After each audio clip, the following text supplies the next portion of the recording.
Ugh, freaking, I'm so annoyed with myself.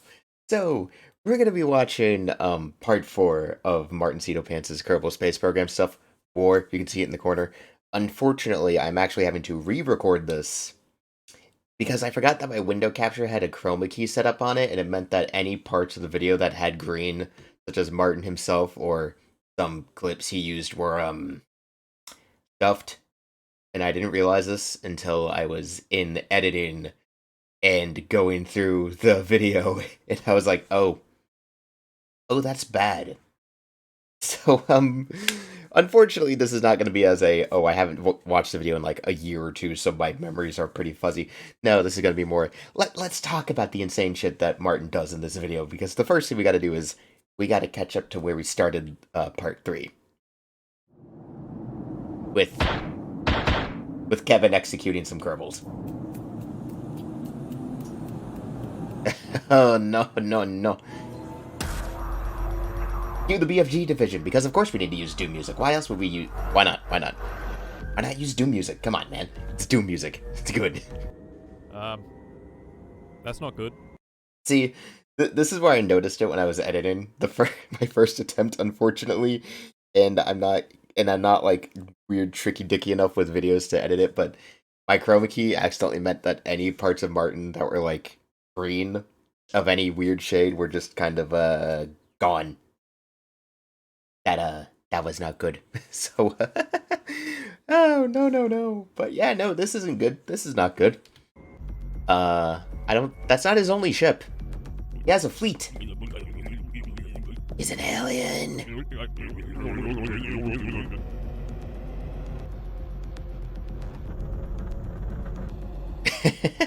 That is a lot of ships. Again, I'm just questioning like the amount of mods that had to be used for this, though. Like, Jesus, Martin, your PC. I weep for your PC.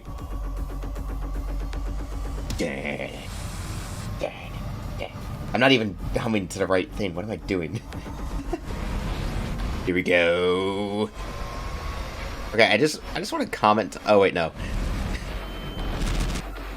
Okay, see, I thought that this one in the corner, that thing, I thought that was a sphere. I was like, oh wait, no, that's just like a radiator dish for like some kind of catch-all thing. I'm dumb. I don't pay attention. It's just from behind, so it looks weird and kind of funky, like some kind of sphere or whatever. But it's just proof that I'm a dumbass. So I do like this big ship, though. I really like that design. Like the ships Martin got for this entire segment are really cool looking. You know what? I'm gonna go. Don't you fucking... No! You fucking bitch! Space car. See this, folks? This is what Elon Musk eventually wants to make. Space Teslas. Imagine it. Teslas you can drive in space that have thrusters like this. We're gonna colonize Mars with Teslas.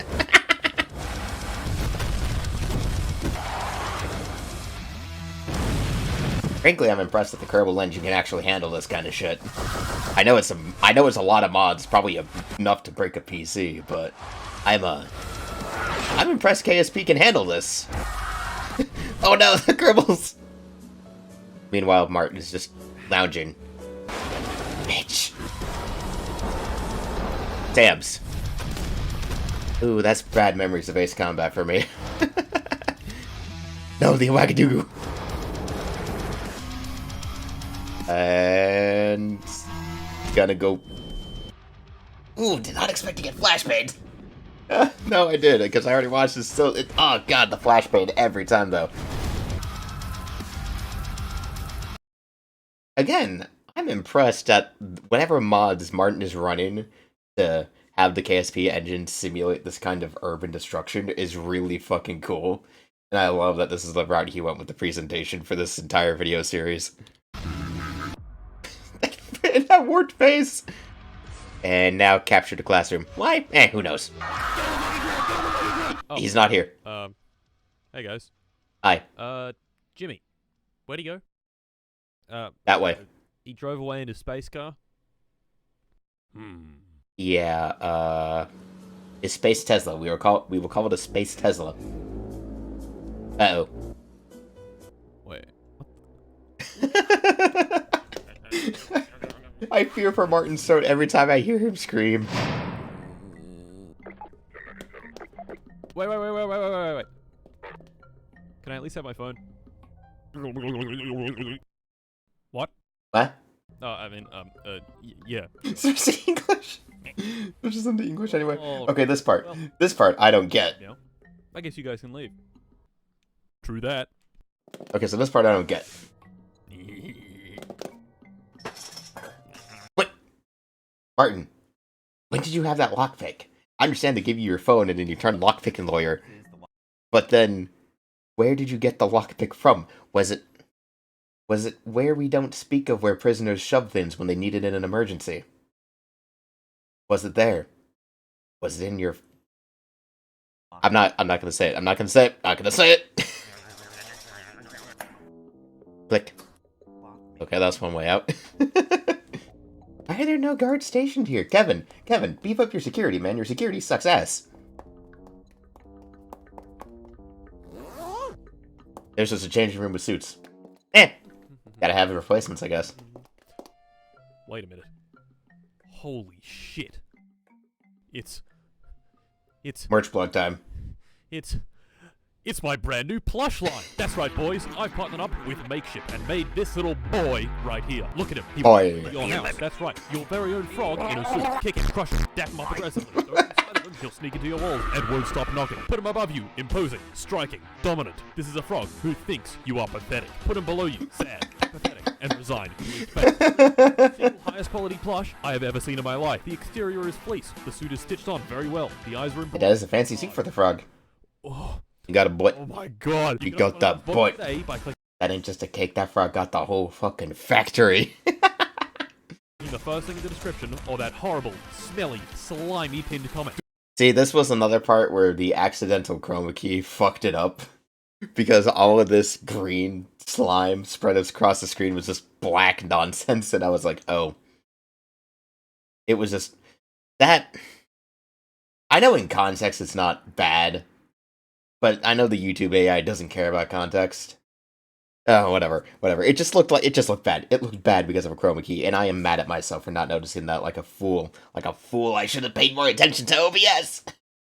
Do it fast. After 30 days, they will no longer be for sale. Gentlemen, I have Unfortunately. campaign. Sell more plushes. Ave Maria! Stupid thing. What is wrong with it?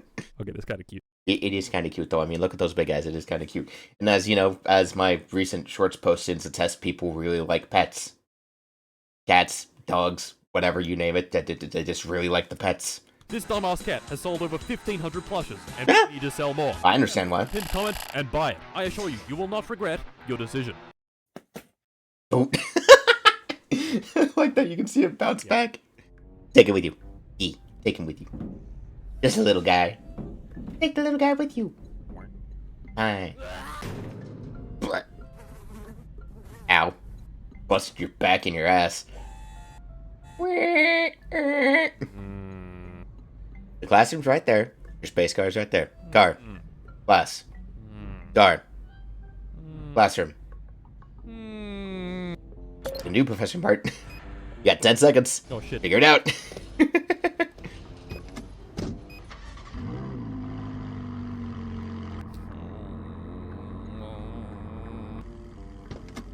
See, what I want to know is what car interior he used for that image right there. Hello, Professor. Taking long enough to get back here. Gravity! Ow! So I guess everyone just has seatbelts on. Cool.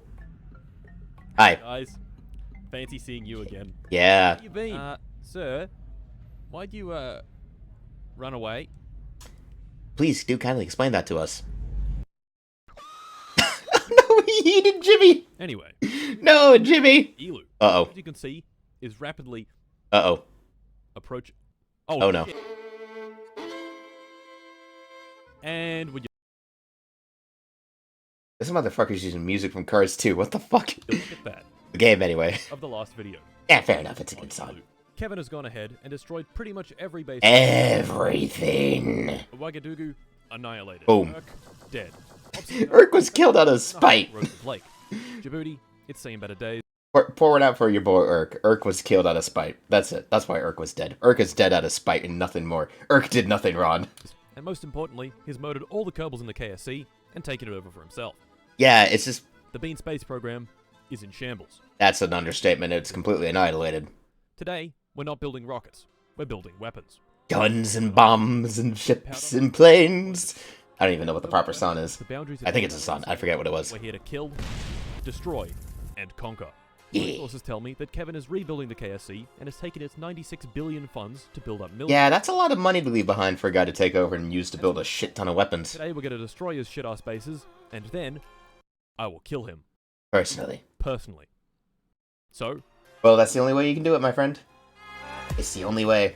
Must be done personally. With fists. Probably a wire. What? I mean, what? What? I don't know what you mean. What? Kevin has in fact noticed that his hangar is empty and is currently searching for us with several hundred drones. That's a lot of drones. Happens to be near us. Another thing happens to be near that's not good. is this, the last base we built. Convenient. Kevin somehow forgot about Elu and destroyed it. So using this base, we can build a craft with weapons. Its goal will be to destroy the search drone, driving around on Elu's surface looking for it. But, to do that... my throat's dry. Weapons. War. Possibly the most ancient part of the human experience. Us apes have been killing each other for a very, very long time. Very long time. The first weapon used for this purpose was the humble rock. Yeah, see, that's my question too. How did that boulder get in that house? And this does lead me to share an interesting little event that happened recently for me in life. Is see, I live like smack in the middle of the Bible Belt, kind of, sort of. It's weird to explain. And the other day when I was housing, I think it was actually in the morning or some shit. I live in one of those areas where we have more churches in one town than is reasonable, I would say, for where I live. So you occasionally get people who go door to door doing their little church business, and it's totally harmless. It's totally harmless. They're usually nice people just going about doing their thing. And it was a couple older ladies, and I actually had the flyer on the side. I actually have it. Just shake the paper. It's this little flyer that says, "Will suffering ever end?" They asked me straight up. It's like, do you ever think that war will end and peace will come to the world? And I'm just like, I can't tell them I'm a cynic. I can't. I don't want to be mean. I'm too nice for my own good. It's like I can't say I'm a cynical piece of shit who doesn't really have a lot of faith in humanity. So I just said, hey, maybe one day. I don't know. I don't know. Geez, I'm like, I'm that weird kind of introvert. I can hold a conversation with somebody, but I'm never gonna initiate one. And I'm just awkward when I don't really know how to reply. Other than that, I'm just like, please don't talk to me. Don't talk to me. And then you get people go door to door, and I just try to be polite with them, and it's like, okay. Anyway, let's see Martin talk about guns. And then we invented this thing, and these, and some of those, and bam, bam, bam, bam, bam, we invented chemical explosives. Yeah, high explosives. Now, how does an explosive work? Well, it's all about releasing a huge amount of Boom. energy in the shortest possible time. Yeah. If you've ever thrown a lot God damn it, fart EXE. you know that it burns Every time. 2 Every seconds fucking time. explosive. But it does have a lot of energy. In fact, if you were to sum It just releases it over a very long amount of time. the equivalent of 14 M67 grenades. That's a lot of grenades. Energy matters. Having been back on the Call of Duty train because the new season started a couple days ago, and also Halo.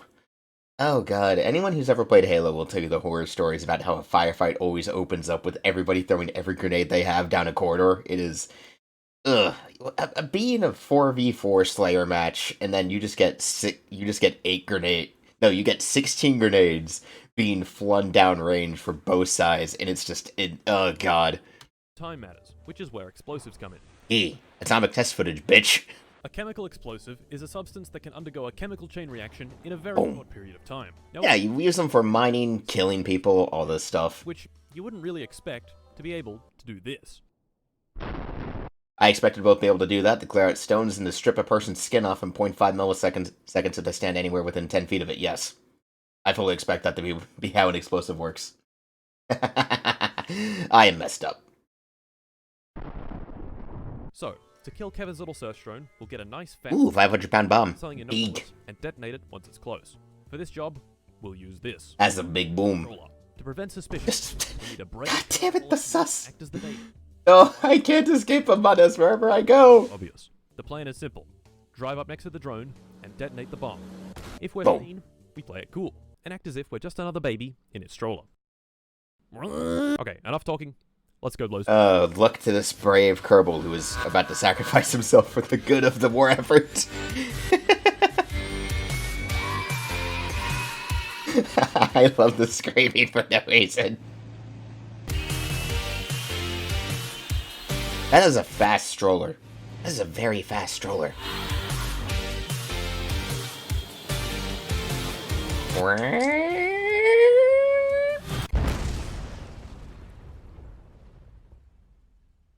Yeah! Excellent. Oh god, my mic peaked. Has been eliminated. Even better, many parts of the drone are undamaged and can be salvaged for our use in our next mission. Nice. In particular, Wheels? the radar I'm gonna need that, yeah. Need to make a is Sea-Whiz. quite useful because our next target is a satellite in low ELU. Yeah, need to make a Sea-Whiz. But first, guns. Guns, How do they indeed. It's pretty simple. Gunpowder explodes, hot gas expands, pressure builds up behind the bullet which pushes on it, and the bullet is shot out of the barrel at high speed. Guns have been around for quite a long time. And we're pretty shit. These I are love the gag of him getting shot in this segment. gunpowder and bullets. The powder would be poured down the end of the barrel, and the bullet will be placed on top. Then you get a big old stick and compact the powder and bullet, remove the stick, pour a bit of powder in this thing called the pan, cock the musket, full cock. Full And cock. finally, you could shoot. Sorry. Sometimes the way people say things just make it funnier than it needs to be. Yeah, and an entire process takes like 20 seconds, I would know. My dad actually built a black rifle gun as part of some project he was doing because he works for SDI. And yeah, for me, we actually have one of those on display in the house that he put together himself. It's actually really cool. But yeah, no. Imagine being in a war and having to fire that thing. One bullet. Then you Oh, no. do that all over again. Eventually, someone realized Each. shooting once every 20 seconds was less than ideal, and proper bullets, clips, belts, and magazines were Thank you, Martin, for noting the distinction between all of those things, because some people are not smart and they do not understand the difference between a clip and a mag. And it pains me every time. invented. These could feed a gun as fast as its operator could chamber a new round. But this is also far too slow. No. See, you need them. Instead of operating the bolt like a peasant, people realized that the recoil of the gun could do that for you. Gas recoil. Thus, the machine gun was born. Yeah. Now, bullets don't actually have that much kinetic energy, but they deploy it in a fraction of a second. Mm-hmm. Take this 50 BMG round. 50 BMG rounds Big bullet. do this. Pretty impressive. Since the bullet is 45 I like how the watermelon. barrel at 908 meters per second. I like how because of the way the watermelons are set up, it obviously kind of just screws with the bullet entirely, and it just like goes off target after it goes through 2. Because it didn't make it through 3. No, I was hoping the full line, but nah, watermelons are funky. The crazy thing too is this reminds me of a MythBusters episode actually, the one where I think they were reviewing like.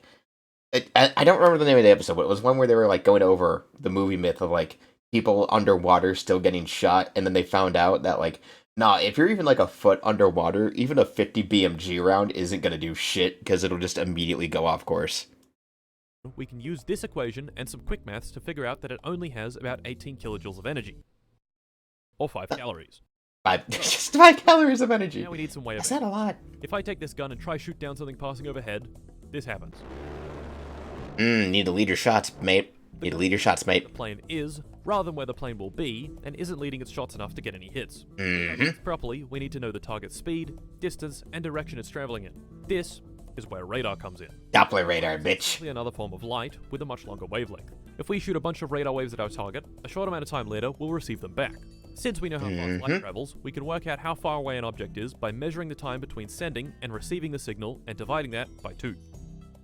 We can also tell how fast it's moving by either taking its position at 2 points in time and finding the distance it covers, or by using what's called the Doppler effect. Doppler. Basically, since the That's why target it's called is Doppler radar. than our radar, the radar waves it reflects will either be a little bit stretched or a little bit squished. Now, if we combine this funky radar technology with our gun, we get this. The Goalkeeper CIWS. Yeah, Sea-Whiz, Allows us bitch. to track a target, find its range and speed, and then aim at the exact spot it'll be once its bullets reach it. And gun go Bert. Look at that. One CIWS. All we need to do now is wait for that pesky satellite. Shoot it down and clear things out. Don't you just love the sound of a minigun in the morning?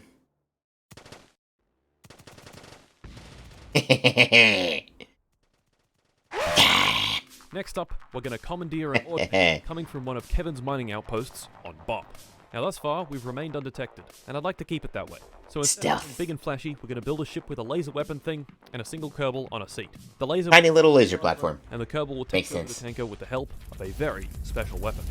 Flamethrower. Only named War crimes. Throngus. Throngus. Yeah, time for war crimes. Time to commit the old war crime.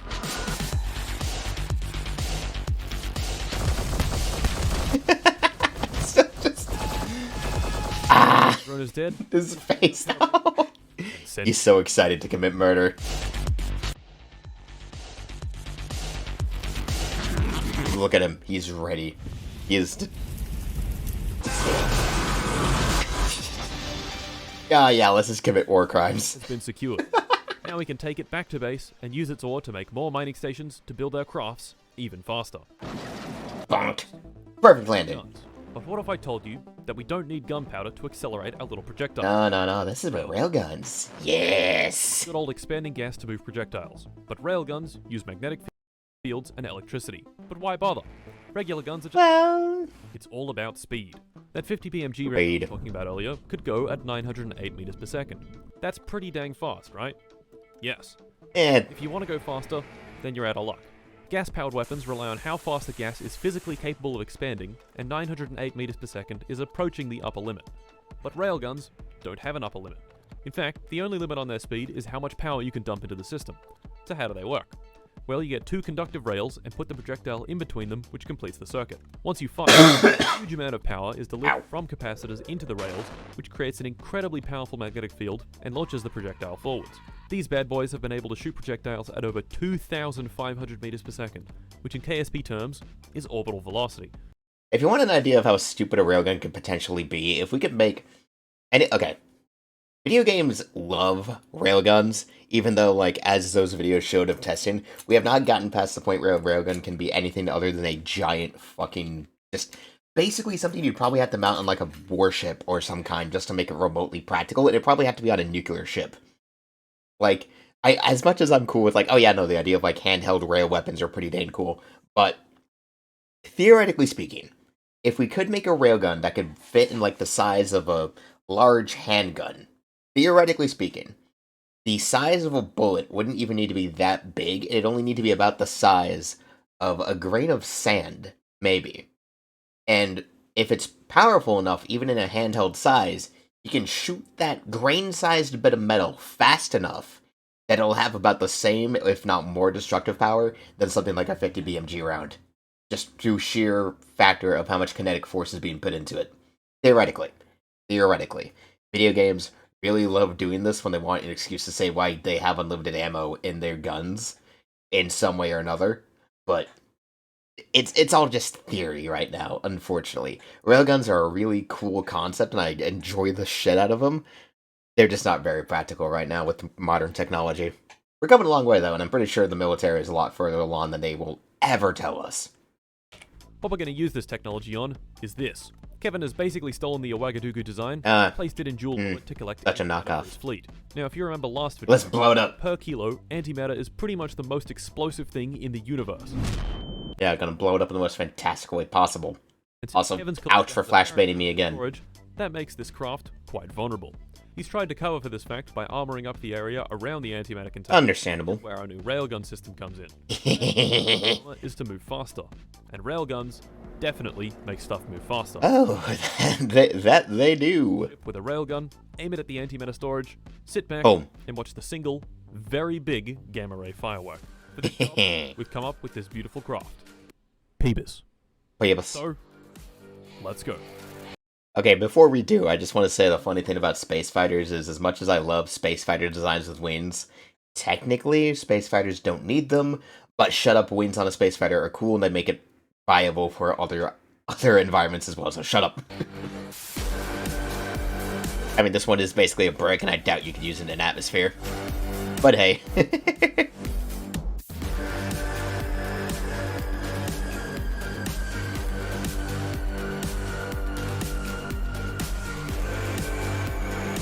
And here it comes.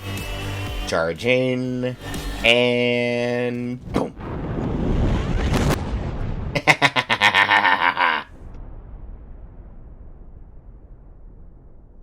Yeah! So far, the weapons that we've used have been pretty baby. Sure. Oh, that's Plants vs. Zombies. Creates an enormous explosion. But we don't have any antimatter, and we can't really make it. Wait, God damn it, the Megamind. Is uranium. Uranium, of course, can Funky make green rock. bombs. Nuclear bombs. Nuclear The fact that that's a sound, you saw it in the brief clip. Let me dial it back. made into bombs. Nuclear bombs. This is the sound that's produced by the massive EM radiation. Dude, just, oh god. The fact that's just the sound of the EM radiation of a nuke going off is terrifying. Nuclear bombs operate on a fairly simple principle. Fission. Or the splitting of atoms. Split apart atoms, split atoms release energy, and Fairly complex process. split more atoms. This releases an enormous amount of energy. That's what a nuclear reactor looks like. Damn. Or megaton, A glowy. referring to the equivalent amount of TNT that you need to detonate to match it. Now, the way you actually go about doing all this is the tricky part. There's only one natural element that's fissile, that being uranium. But uranium... I'm gonna say it. Fallout Son. Get that big uranium rock. I don't remember the lyrics or how to sing it myself, but you know, when you're playing Fallout 4, you will hear it a lot. Like, a lot. So it's kind of drilled into my head a bit. I remember the song, I just don't remember the lyrics and how to sing it properly. Pretty common, and by itself not very good for making bombs with. Found this back. Needs Check it a out. special isotope of uranium. Uranium-235. It's always more complicated. Form of uranium, U-238, can't sustain a nuclear chain reaction, but U-235 can. The only problem is 99.3% of natural uranium is 238. That is a very tiny number for a specific isotope that you need just to make things go big. Just to make a big boom. It's like, oh, that really tells you how determined people are in our path to make the most dangerous explosive device ever known to man. Whereas U-235 only makes up 0.7%. Not even 1%. Bomb, we need to enrich this uranium from 0.7% to over 80%. And how are we going to do that, Professor Martin? Very difficult, because chemically they're almost the exact same. The only useful difference is that U-238 has 3 more neutrons, which makes it ever so slightly heavier. The first machine used to enrich uranium was this, the Calutron. Damn. Mass spectrometer, which enriched 0.7% uranium to 25% uranium. How many of those do you need to have running in parallel? 50 micrograms per hour. That is nothing. Per hour? How many of these freaking things did he need to have running at the same time? I'm sure he'll tell us. This would take 20,000 hours or 2 years of continuous operation with 1 single gram. It worked by shooting an ionized beam of uranium through a magnetic field. This magnetic field would deflect the beam into a collector. Since the U-238 is slightly heavier, it was deflected less than the U-235, which meant you could separate the two just a little bit. U-235 for the Manhattan Project was made using this method, and thousands of Calutrons were built. Damn, just... Yeah, no, imagine having to have thousands of those things running at the same time just to get the uranium isotope that you need just to make a couple of nukes. God damn. But later dismantled for better methods. Yeah, that makes sense. The gas centrifuge. These bad boys take in uranium hexafluoride gas, put it into a centrifuge spinning thousands of times per second. Spin. The slight difference in mass, a very slightly more enriched stream of gas comes out. This needs to be repeat thousands of times. Gas centrifuge plants can have as many as 60,000 stages. Jesus. All of this effort we got to go to just to make a big nuke. And then you get highly enriched uranium hexafluoride, which very toxic later into uranium metal. Now that we've got the stuff, we need to find a way to make it go boom. The first nuclear bomb used in war, the Little Boy, used design, where one part of the U-235 was shot into another using chemical explosives. And then it went kaboom. Once combined, they became critical, and a nuclear chain reaction began. This was the second ever nuclear detonation and was fairly primitive by today's standards. The Trinity test? A nuclear weapon these days is a thermonuclear weapon. Nuclear bombs are a two-stage design where a regular fission bomb explodes and sets off a secondary fusion stage. That's right, they use a nuclear bomb to detonate an even more powerful nuclear bomb. Pure fission bombs can at most achieve 500 kilotons of yield, whereas thermonuclear bombs can go from several hundred kilotons to tens of megatons. God. The largest of these devices was the Soviet Tsar bomb. Tsar Bomba. Yield of 50 megatons. However, the design of this bomb called for a 100 megaton yield, which was scaled back once they realized that that was dumb. Just... Imagine being the fly on that wall in the meeting with discussions like, okay, The U.S. is making nukes. We already know what they can do because they nuked the shit out of Japan like 20 odd, not even 20 odd years ago at this point. We need to make something bigger and more terrifying. We will call it the Zarbomba. We want it to have the biggest explosion, 100 megatons. Yeah, sir, that's not exactly feasible, and that would probably just not work. So what? So, we're gonna dial that back to like 50. Still be super fucking big. But it's also gonna be logistically possible. That's a big thing I've learned in just doing research to anything. The most important thing in anything is always the logistics. Which can, explains a lot of why there's a lot of highway problems where I live. Logistics are fucked. Anyway, we're going to use all this funky nuclear technology and stick it in this. Make some big old booms. Nuclear bomb. A thermonuclear device with a maximum yield of 1.3 megatons. Still a pretty big explosion. Will be this. A hypersonic interplanetary missile. Just a straight up missile. Is Kevin's Lathe base, which is well defended with surface-to-air missile batteries and patrolling aircraft. Just need to go so fast I can't even shoot it. Turn on its air-breathing engines, fly low to avoid detection by radar, and deliver our little present to the base. So, It just needs to fly low enough that it'll just hit and it'll just go kaboom. Instantly. Here we go. I gotta do a flip first, of course. Time for the Doom music. The only thing they fear is you.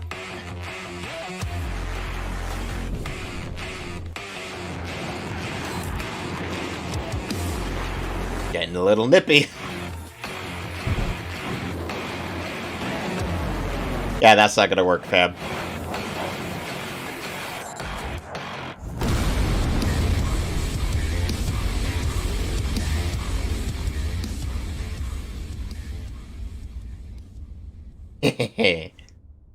Nice.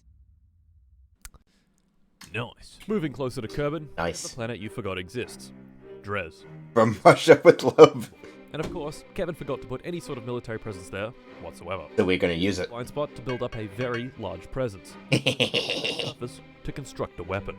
A very special weapon. But Hey, he's not gonna tell us about it. Time. Out for now. and a lot of mining drones. Moving even closer, Duna, where Back to Kevin Duna. has a fairly sizable presence, a base with a few tanks, and a whole bunch of surface-to-air missile sites. In some simulations, this base proved to be a tough nut to crack. A helicopter, but Duna's atmosphere was prohibitively thin. Yeah. Tanks, See, I think I remember reading that bit too, since Duna is analogous to Mars. I think I remember seeing that it was like, it would be very hard to get anything to fly on Mars. I'm very upset we don't get alerts popping in when I'm trying to do shit.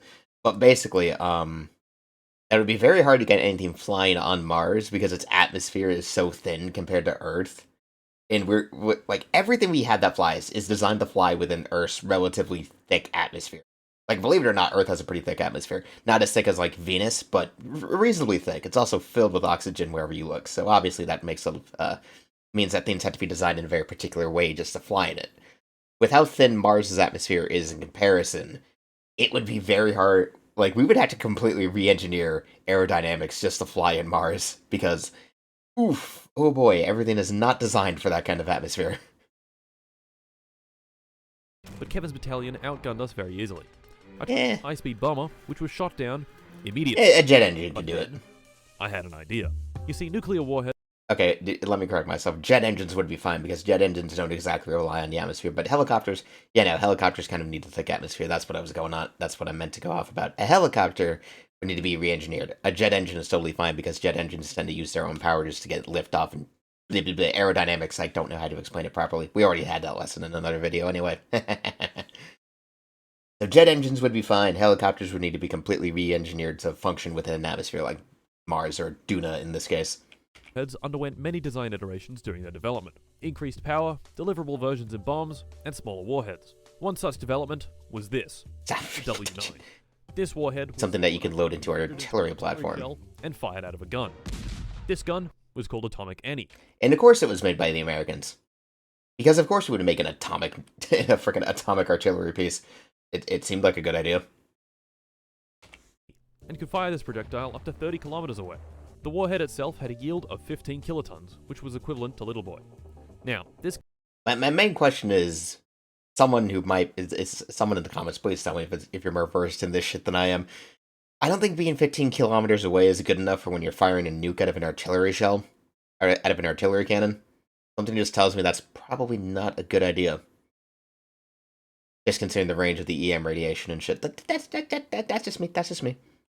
Cannon is great, but it's vulnerable to aeroplanes. Lucky for us, though, Kevin assumed that Duna couldn't support any planes since it has no oxygen. Yeah, true. Investigate further than that. Yeah, burnout. To worry about. All we need to do now. Right, no. So I was kind of on the point, too, though. Because of a jet engine would still need oxygen to burn, and because of the fact that there would be almost no oxygen. So my initial rant was totally right to begin with. Fucking damn it, why am I like this? The matter is getting off the ground because you still need to burn oxygen. If you don't have any oxygen in the atmosphere, you ain't gonna have anything to burn. Oops. Yeah, no, jet engines actually would not work. Oh, geez. I was right to begin with. We would need something that doesn't burn oxygen. Now, is send it over. So we could probably figure it out. Hydrogen. Oh, wait, no, that's not.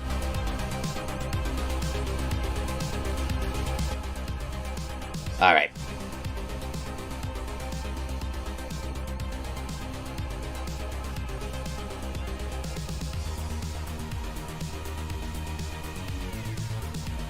Okay, well, I mean, as long as you have a fuel source, you'd be fine. But again, I'm just thinking about it now. I'm thinking about the freaking dynamics of this entire process. I'm just like, I should just leave this to scientists and not me. I'm just a dumb fuck. There's very little going on between these years. It's mostly just story narratives and anime and screaming, and occasional white noise.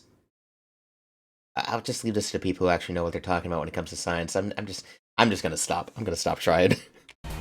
Anyway, let's watch this blow things up. I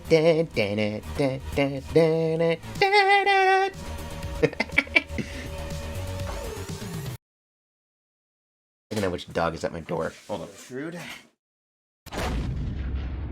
Oomp.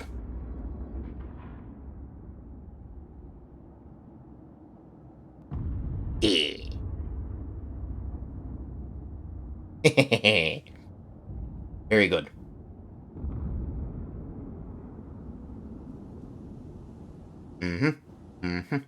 Very good. Wonderful. Gentlemen, wonderful. I think amazing. We scale things. Beautiful. Moving back to Dres, as you can see, we've mined a lot of stuff and completed production. And what did we build? Weapon. What did you build? An engine. A really big engine. But where to move it? Cool and Duna. I don't want to destroy Kerbal. And Moho, he's cool. This leaves one last target. Eve.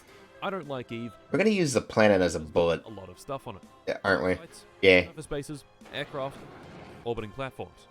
But I don't have to deal with that stuff. Or with Eve. No, not at all. Gentlemen, tell us why. Start the engines. Tell us why you don't need to deal with it. Oh, it's simple, really. We're just going to use the planet as a bullet. Basically. Oh, no.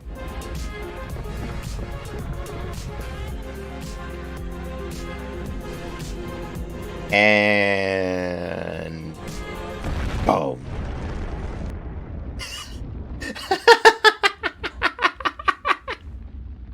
I mean, it's an effective strategy. It gets the job done. Again, I just gotta ask, what mods are you using to make sure that Kerbal Space Program's engine can actually render this kind of shit? Just render an entire planet going, just blow it up. It do look good, though.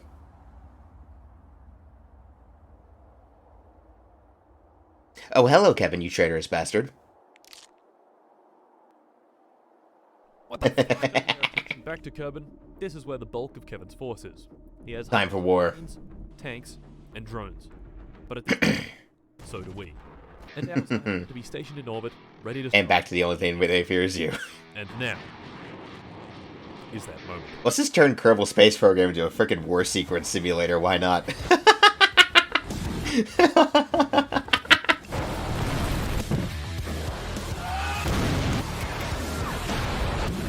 How did they make it work? I don't know.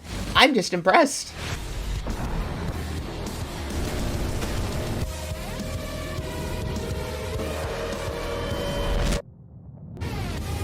Wait.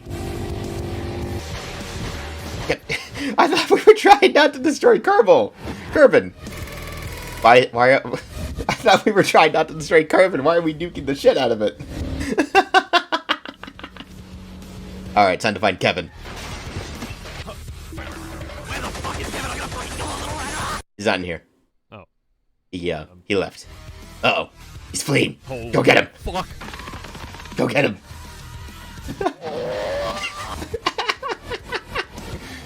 Oh, he's just holding to the top of the rocket.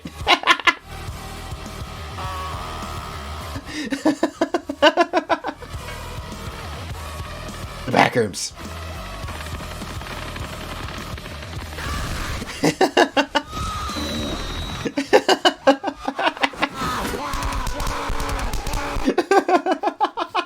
I smell something.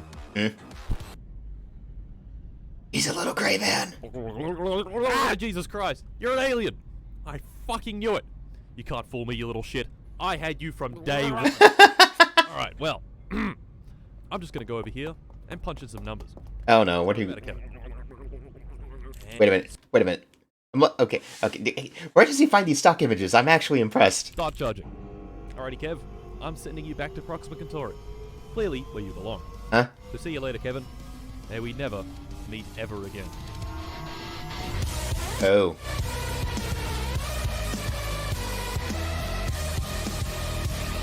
Back to Wait, that's not... Oh.